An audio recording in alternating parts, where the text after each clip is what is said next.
एक छोटे से गांव में एक प्यारी सी लड़की रेखा रहती थी। रेखा के पास एक बड़ी ही खास गुड़िया थी जिसे वह हमेशा साथ लेकर खेलती रहती थी। उस गुड़िया की वजह से वह कभी भी अकेली नहीं महसूस करती थी।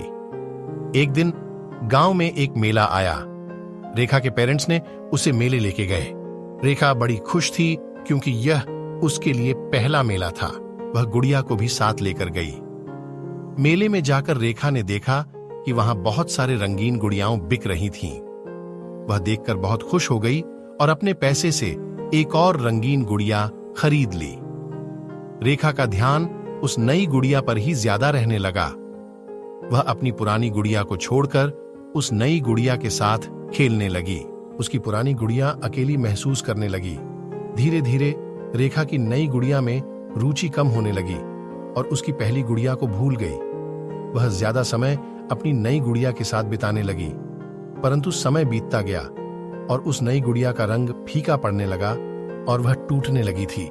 रेखा गुड़िया के बिना अकेली और दुखी रहने लगी। फिर उसने समझा कि उसने खुद की गलत निर्णयों और चुनावों के चलते अपनी खुद की गुड़िया को खो दिया और दुखी हो गई।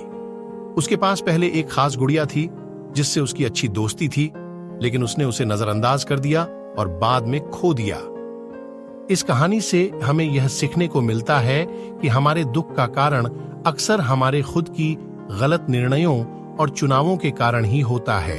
और इसी तरह की कहानियां सुनने के लिए चैनल को सब्सक्राइब करना ना भूलें।